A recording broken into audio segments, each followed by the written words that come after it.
Hello guys! Hello para ito sa lahat ng Virgo. Welcome Virgo dito sa aking channel, Kapalaran 888. Welcome. Alamin natin ang money, career, financial reading for the month of May para sa lahat ng Virgo. This is general reading, so pwede kang makaresonate. Gamitin mo yung intuition sa panunood. Okay, so number 13, transformation. Money, career, financial reading.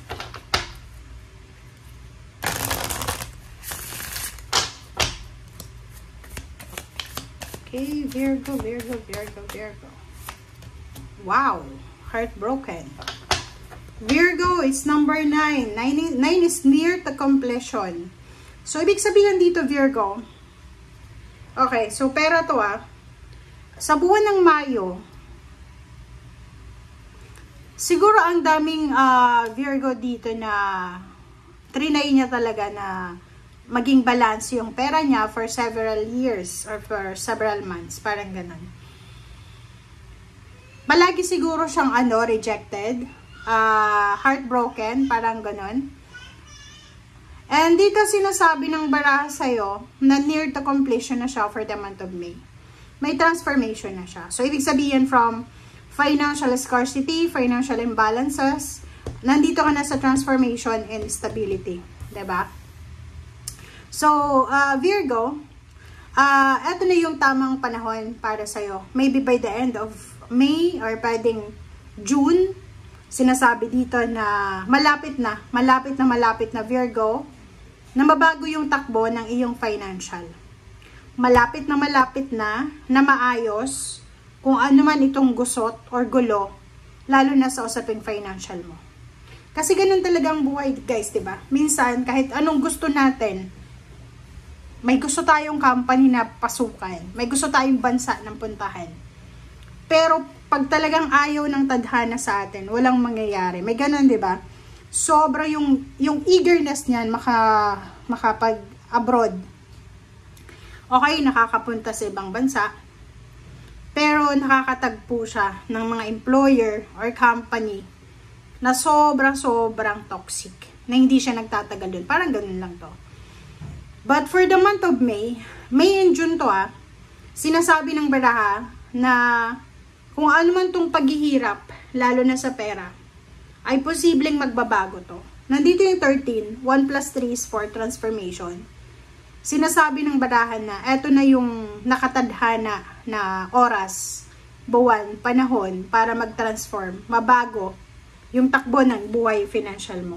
And malapit nang matapos tong mga pain and heartaches, malapit nang matapos yung waiting time, malapit nang matapos yung scarcity, malapit nang matapos yung mga sacrifices mo, pain, heartaches, yung parang feeling stagnant, helpless, hopeless. Malapit na yan. Malapit na matapos.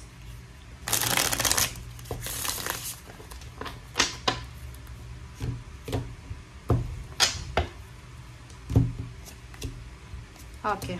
Diba? Says confirmation, same card, same energy. 5 of Wheels is heartbroken ka sa pera dahil pwedeng may financial problems ka, pwedeng may mga sakit sa family, kailangan ng pera pero wala kang magawa, you're restricted, you're stagnant. But sinasabi ng baraha sa'yo dito, nandito yung King of Wheels na parating na yung financial stability, parating na yung financial abundance, parating na yung financial health, parating na yung pagkakataon, Virgo, para mahawakan mo itong limpak-limpak na salapi na to. Okay? So, imaginein mo lang, Virgo. Okay? Imaginein mo, yung panahon na walang-wala kang pera, zero balance ka. Pag-check mo sa bank account mo, zero balance. Pag-check mo sa wallet mo, wala. 'Di ba? So, yung time na yon, marami kang marirealize sa panahon na yon na walang-wala ka. And lahat ng yan, ng mga pinagdaanan mo na paghihirap, may kapalit yan na King of Wheels. Yung King of Wheels is financially stable itong tao. Hindi siya mauubusan ng pera. Hindi siya mauubusan ng resources. Okay? Okay. The Hermit and Wheel of Fortune. 'Di ba? So, sinasabi ng baraha sa'yo na simula ngayong Mayo na to, May 2025, Virgo, eto na yung panahon na ibinibigay sa'yo ng universe na talagang magbabago ang takbo ng buhay financial mo. Okay? So, parang, ano siya, milagro, miracle. Andito yung The Hermit, sinasabi ng barahan na etong financial change, transformation, Wheel of Fortune is transformation, guys. So, it's double confirmation. Sinasabi dito na kung ano man tong magbabago sa financial mo, in positive siya, positive change, siya ay makakatulong sa'yo para magkaroon ka ng peace and harmony sa puso mo.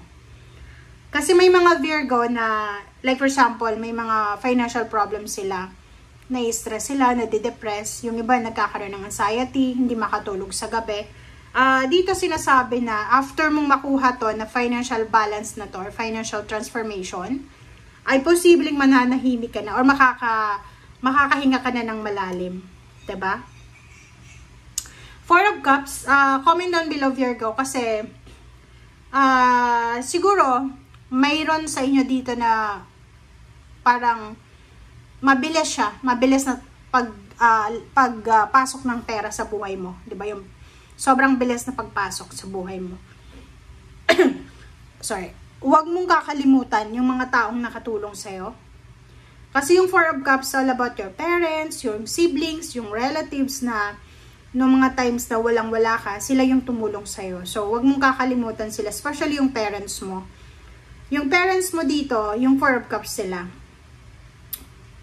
Naghihintay sila eh, diba? So, parang hinahayaan ka lang nila na kung ano yung gagawin mo. But, siguro oras na para mag-give back sa parents or sa kung sino man ito na tumulong sa'yo. Okay. 22 Virgo, 2 of Wands and 2 of Swords. Nakikita ko yung pagdadalawang isip, procrastination. Hindi ko alam kung bakit. Tingnan natin. Bakit? Oh, wow. Okay. So, nakikita ko sa'yo dito, merong pagkakataon ngayong Mayo na, yun nga sabi ko sa'yo, mabilis siya. Mabilis na darating sa'yo. Parang ganun lang. Alakidlat. Milagro. Miracles. Na pagbabago sa pera. Ibig sabihin yan, like, mabilis na offer, financial offer, mabilis na trabaho, mabilis na negosyo. Sinasabi ng 2 of Wands and 2 of Swords and Temperance na kailangan mong maging mahinahon, kailangan mong magpasensya, magdahan-dahan ka. Huwag kang magpadalos-dalos sa decision making mo. Diba? Yung 6 of Wands and 9 of Cups, sinasabi ng baraha dito, Virgo, na yung success mo ay success din ng family mo. Diba?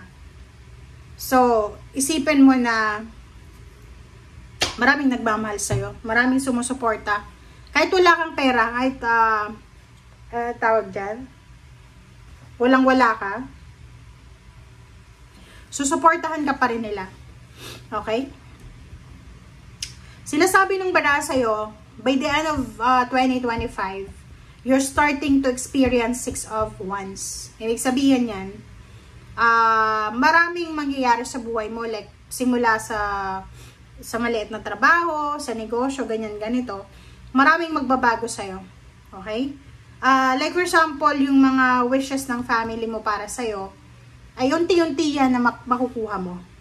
Like, halimbawa, wini-wish ng magulang mo, ng family mo na makahanap ka ng trabaho na talagang suitable para sa'yo. Yung para sa'yo talaga na alam mo na ito yung nababagay sa'yo.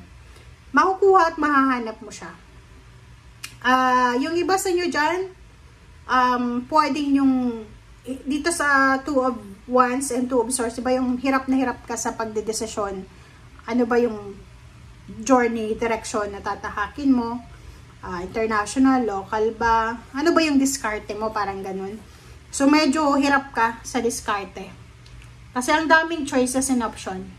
But, this one, sinasabi ng the World card na, for the month of May, going to June, marami kang, kumbaga, desisyon na gagawin na, kumbaga, sasabihin mo sa sarili mo, nako, tama na ng pag-iisip, tama na ng paghihintay.